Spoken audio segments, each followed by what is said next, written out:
नमस्कार. मी भाऊ तोरसेकर. तुम्ही बघत आहात प्रतिपक्ष. मित्रांनो, शिवसेनेच्या अगदी फायरिंग नेत्या सुषमा अक्का यांनी आणखीन एक बळी घेतलेला आहे. आणखीन एक बळी घेतलेला आहे. सुषमा अक्का यांच्या पेक्षा खूप आधीपासून, अगदी कोवळ्या वयापासून, राज ठाकरे शिवसेनेत होते त्या काळापासून शिवसेनेमध्ये ज्यांची जडणघडण झाली,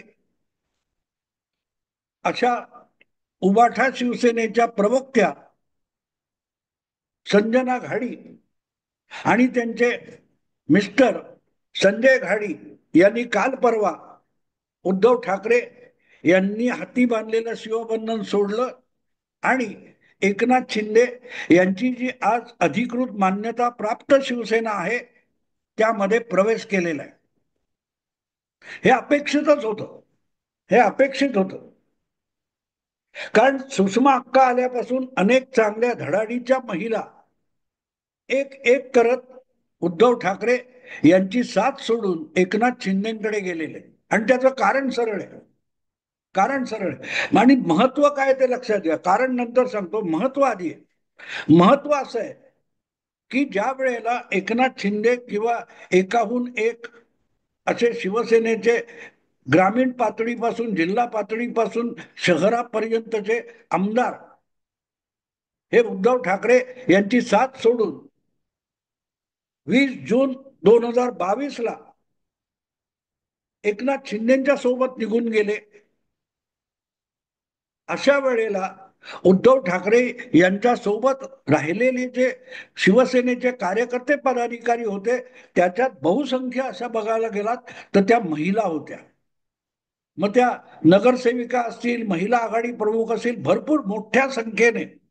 मी तर म्हणेन की एकनाथ शिंदे बरोबर जाणाऱ्यांमध्ये पुरुष शिवसैनिक जास्त होते. शिवसैनिक महिला जवळजवळ नगण्य होत्या. एखादी शीतल म्हात्रे किंवा असे कोण असतील ते. आणि दुसरीकडे एकनाथ शिंदे यांच्यावर तुटून पडलेल्या शिवसैनिकांच्या संख्येत देखील तुम्ही बघाल तर महिला शिवसैनिक ह्या एकनाथ शिंदेच्या विरोधात दंड थोपटून उभ्या होत्या. दंड थोपटून उभ्या होत्या. अगदी तुमच्या नीलम गोरे घ्या, बऱ्याच महिला आहेत. त्या मनीषा कायंदे इतक्या हिरिरीने उद्धव ठाकरे यांची बाजू मांडत होत्या.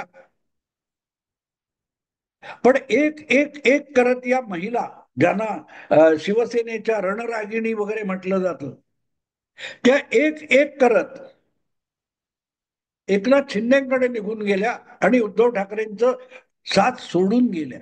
तर का गेल्या? सगळ्यांनी उघडपणे बोलून दाखवलं नाही. पण मला वाटतं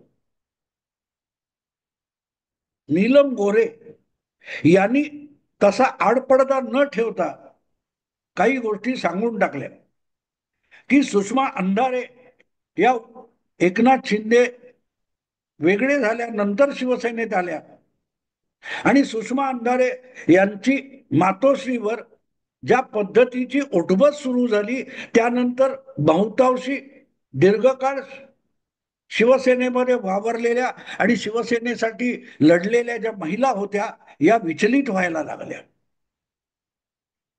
विधान परिषदेच्या उपसभापती असलेल्या नीलम गोरे यांचं महत्व विसरता येणार नाही मित्रांनो. आणि त्यांचं महत्व किती आहे त्याचं एक उदाहरण तुम्हाला सांगतो. 2019 मध्ये विधानसभा निवडणुकीचे निकाल लागल्यानंतर उद्धव ठाकरे यांनी घोषणा केली की शिवसेनेला मुख्यमंत्री पद मिळालं नाही तर मी दुसऱ्या टोकाला जाईन.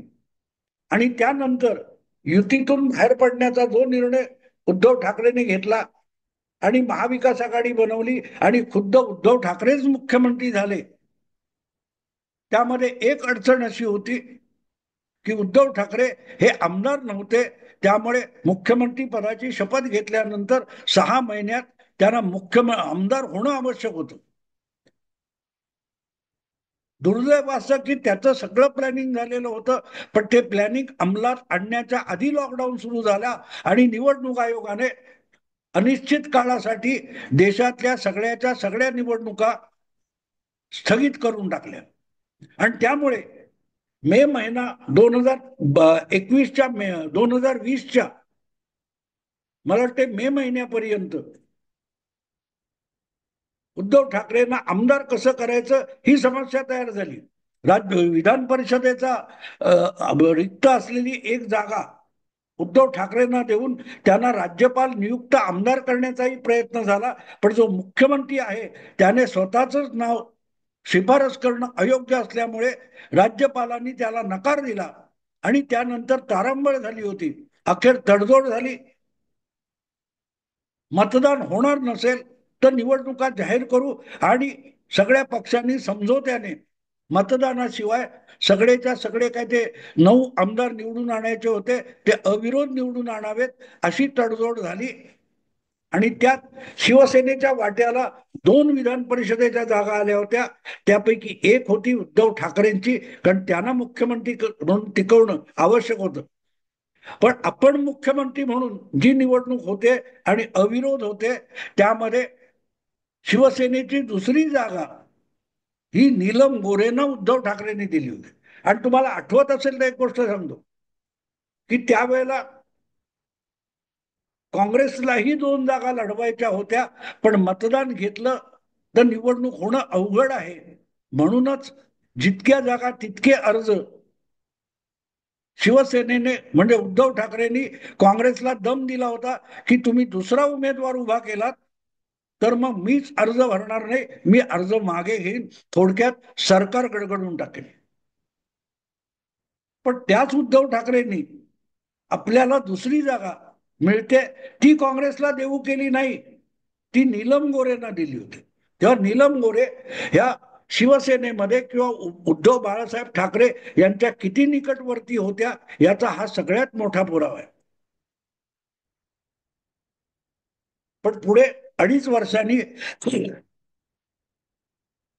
अडीच वर्षानंतर शिवसेना फुटली आणि नीलम गोरे सुद्धा मनीषा कायंदे सुद्धा उद्धव ठाकरेंच्या सोबत राहिल्या होत्या. आणखी डझनावारी नावं सांगता येतील, तिकडे जाण्याची गरज नाही. पण हळूहळू करत गेल्या 3 वर्षामध्ये या महिला ज्या आपला उमेदीचा काळ शिवसेनेला देऊन बसल्या त्यांना शिवसेनेतून पुढे उद्धव ठाकरे किंवा मातोश्री यांच्यापासून दूर जायला लागलेला आहे. आणि त्याचं एक कारण सुषमा अंधारे आहेत. सुषमा अंधारे आणि हे नीलम गोरेंनी बोलून दाखवलं. खर तर मातोश्रीवर सुषमा अंधारे यांचा शिवसेना प्रवेश झाला तेव्हा त्यांच्या हाती शिवबंधन बांधण्याचा सोहळा हा नीलम गोरेंकडून पार पडला होता. नीलम गोरेंनी सुषमा अंधारेंच्या मनगटावर शिवबंधन बांधलं होतं आणि लवकरच त्याच सुषमा अंधारेंच्या पसारा इतका वाढला उबाठा शिवसेनेमध्ये की नीलम गोरेंनाच उद्धव ठाकरेंना जय महाराष्ट्र बोलायची वेळ आली. हळूहळू करत इतकी उडबस सुषमा अंधारेंची मातोश्रीवर झाली की मातोश्रीवर नीलम गोरेंना सुद्धा पाऊल टाकायला जागा राहिली नाही. एक घटनात्मक पदावर बसलेल्या शिवसेनेच्या महिला नेत्या म्हणून नीलम गोरेंकडे बघितलं जातं. त्या विधान परिषदेच्या उपसभापती आहेत, तरीही त्यांना वारंवार प्रयत्न करून मातोश्रीवर जाता आलं नाही. त्यांनी भेट मागितली असता भेट मिळत नव्हती, पण कुठलीही पूर्व कल्पना न देता सुषमा अंधारे मात्र मातोश्रीवर जाऊ शकत होत्या. आणि ही गोष्ट शिवसेनेसाठी धडाडीने लढणाऱ्या बहुतेक महिलांसाठी अस्वस्थ करून सोडणारी होती. त्यातून पहिल्यांदा मनीषा कायंदे बाहेर पडल्या, त्यांच्या आधी शीतल म्हात्रे बाहेर पडल्या. लक्षात ठेवा मित्रांनो, एकनाथ शिंदेच्या विरोधात हलकल्लोळ माजवणाऱ्यात मनीषा कायंदे होत्या, तशाच शीतल म्हात्रे सुद्धा होत्या. पण लवकरच त्यांना कळलं की उद्धव ठाकरे म्हणजे काय आणि एकनाथ शिंदे म्हणजे काय.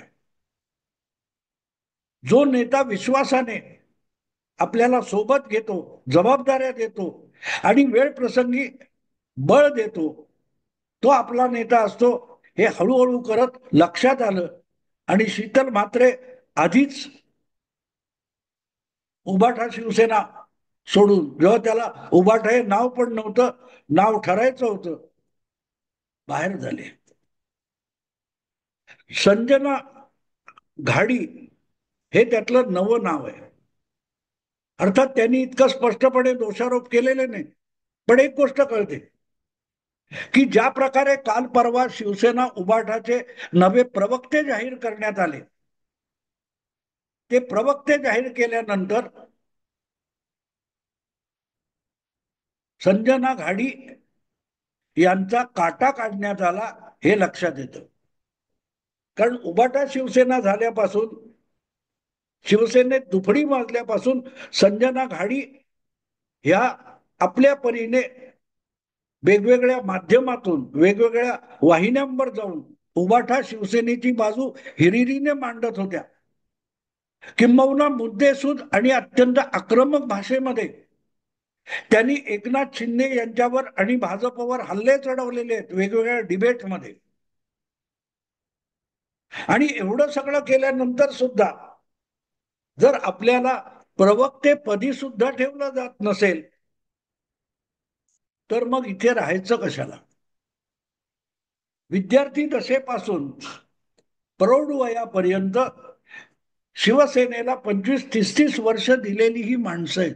संजय घाडी असेल किंवा संजना घाडी असतील. आज उभाटा सोडून जाण्याची त्यांच्यावर वेळ का आली.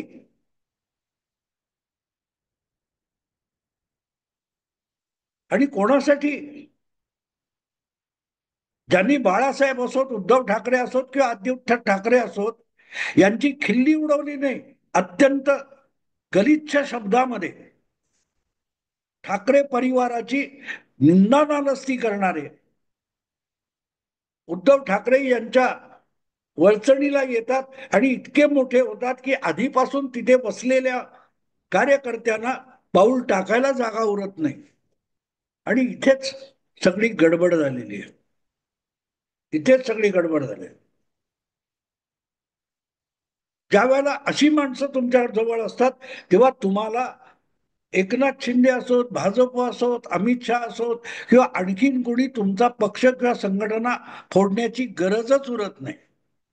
कारण तुम्हीच एकेकाला लाथ मारून बाहेर काढत असता किंवा त्यांना बाहेर काढतील अशा लोकांना तुम्ही जवळ करता की जेणेकरून खरोखरीने पक्षासाठी, संघटनेसाठी राबतील अशा माणसांना बाहेर ढकललं जाईल.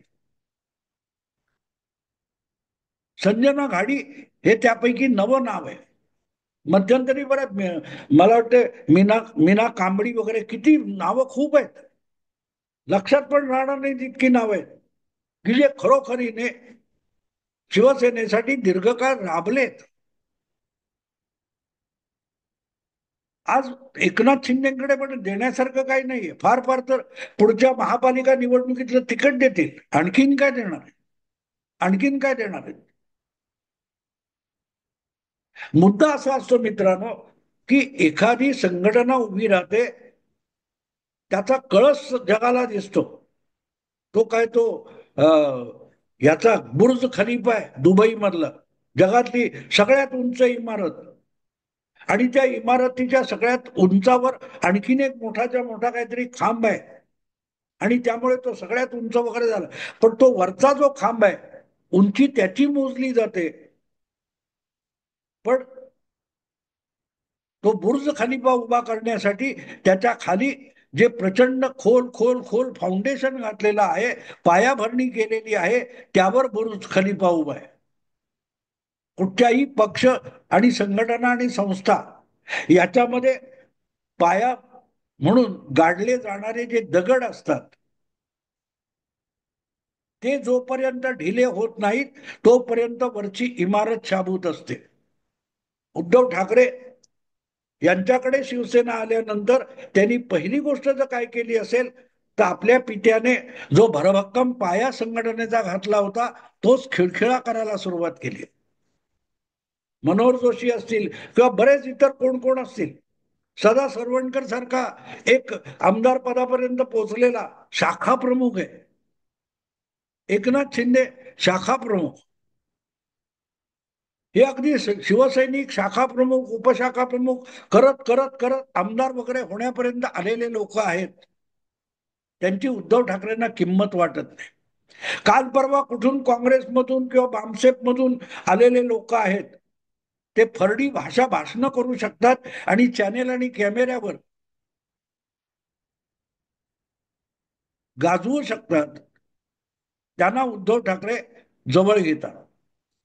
पण जे आपापल्या विभागामध्ये एक संघटनेची पाळंमुळं रुजवतात, त्याची उद्धव ठाकरेंना कदर नाही. आणि त्यामुळेच मीना कांबळी असतील किंवा शीतल म्हात्रे किंवा संजना घाडी यासारख्या महिलांना सुद्धा आता उभाटा शिवसेनेत टिकून राहणं अवघड झालेलं आहे. एक एक करत बडे अगदी, मी तर म्हणतो संजना घाडी यांनी सुद्धा नीलम गोरे जेव्हा बाहेर पडल्या तेव्हा टीका टिप्पणी केलेली आहे.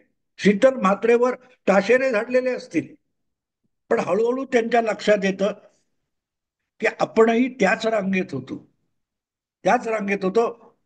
त्यांनाही जायचं नव्हतं, नीलम गोरेंना जायचं नव्हतं, शीतल म्हात्रेंना जायचं नव्हतं, एकनाथ शिंदेना पण जायचं नव्हतं.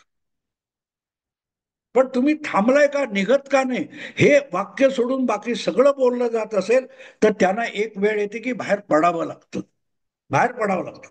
मला आठवतं त्या गुवाहाटीमधून एकनाथ शिंदे यांनी उद्धव ठाकरेंना शेवटची ऑफर दिली होती, महाविकास आघाडीतून बाहेर पडा, आम्हाला अधिक काही नको, आम्ही परत येतो, आम्ही शिवसेनेतच आहोत, आम्हाला शिवसेना सोडायची नाहीये, शिवसेना वाचवायची.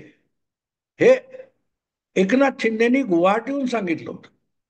उद्धव ठाकरे मुख्यमंत्री पदाच्या मोहात रमले नसते आणि महाविकास आघाडी सोडून तेव्हा बाहेर पडले असते तर एकनाथ शिंदेना मुख्यमंत्री सुद्धा होता आलं नसतं. निमूटपणे मुंबईत यावं लागलं असतं, उद्धव ठाकरेंच्या नेतृत्वाखाली पक्षप्रमुख म्हणून काम करावं लागलं असतं. पण उद्धव ठाकरे मुख्यमंत्री पदाच्या भूलभुलैयामध्ये इतके गुरफटलेले होते की त्यांना शिवसैनिक आणि कार्यकर्ते यांच्या निष्ठेची कदर उरलेली नव्हती. त्यापेक्षा शरद पवारांनी देऊ केलेलं मुख्यमंत्रीपद किंवा दिलेलं मुख्यमंत्रीपद हे मोठं वाटत होतं. सगळी गडबड तिथे झाली. पण तरीही निष्ठेने बाळासाहेबांचे पुत्र नातू म्हणून तुमच्या सोबत राहिलेली ही मंडळी आहेत. संजना घाडी कोण आहे? बाळासाहेबांच्या पुत्राच्या बरोबर उभे राहिले. बाळासाहेबांविषयी आस्था, आपुलकी, प्रेम, श्रद्धा यामुळे ते तुमच्या बरोबर होते. पण बाळासाहेबांची अखंड गलिच्छ निंदा नालस्ती करणाऱ्यांसाठी तुम्ही अशा निष्ठावान श्रद्धावंतांना लाथा मारणार असाल, बाजूला करणार असाल, दुर्लक्षित करणार असाल तर त्यांना सुद्धा त्याच रांगेतून पुढे सरकावं लागतं. संजना गाडी हे त्या रांगेत आलेलं नवं नाव आहे. गेली 3 वर्ष एकामागून एक एकामागून एक रांग लागलेली आहे. जातायत लोक, जातायत. शिवसेना टिकणार कशी सांगा, टिकवणार कोण? ती उद्धव ठाकरेंनाच टिकवायची नसेल तर टिकवणार कोण, हा पण प्रश्न येतो ना. हा पण प्रश्न येतो की टिकवणार कोण? गेली ती घाण आहे. आदित्य ठाकरे म्हणतात गेली ती घाण आहे. मग इतके दिवस ती घाण तुम्ही अगत्याने जवळ का ठेवली होती, याचाही खुलासा आदित्य ठाकरेंनी करायला पाहिजे. गेली ती घाण असेल तर मग इतके दिवस ती घाण तुम्ही तुमच्या अंगणामध्ये एक नंदनवनासाठी काही ती बाग म्हणून का ठेवली होती? असो, संजना घाडी यांनी शिवसेना जगवायचं ठरवलं म्हणून त्या इकडे आल्या, कारण त्यांनाही अनुभव आला की उद्धव ठाकरे यांची जी संघटना आहे किंवा त्यांच्या भोवती जे कोंडाळ आहे ते शिवसेना टिकवणार नाहीत, आणि आपल्याला बाळासाहेबांची शिवसेना टिकवायची असेल तर एकनाथ शिंदे यांच्या सोबत जायला पर्याय नाही. शिवसेना, आपण ते भूताटकीचे प्रयोग चालतात ना, की त्या माणसाला झपाटलेला असतो, त्याला तो मांत्रिक काय झाडू वगैरे मारतो आणि सांगतो चल झाड सोड. तसं उद्धव ठाकरे जे बाळासाहेबांच्या शिवसेनेच्या बोकांडी बसले होते, तिथून शिवसेनेची मुक्तता करणं, सुटका करणं, उद्धव ठाकरेंच्या तावडीतून बाळासाहेबांची शिवसेना वाचवणं, हा जो प्रयोग एकनाथ शिंदेनी आरंभला, त्यामध्ये हळूहळू करत असे सगळेच्या सगळे निष्ठावान जमा होणार आहेत. अजूनही उद्धव ठाकरेंसोबत बरेच आहे, त्यांच्या मनात चलविचल आहे. मुलगा की निष्ठा, नातू की विचार, या दोलायमान अवस्थेतले बरेच लोक बाहेर येतील, यात मला तरी शंका वाटत नाही.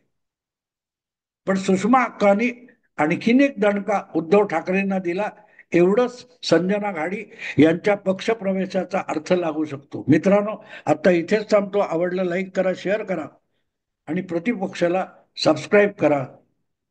नमस्कार.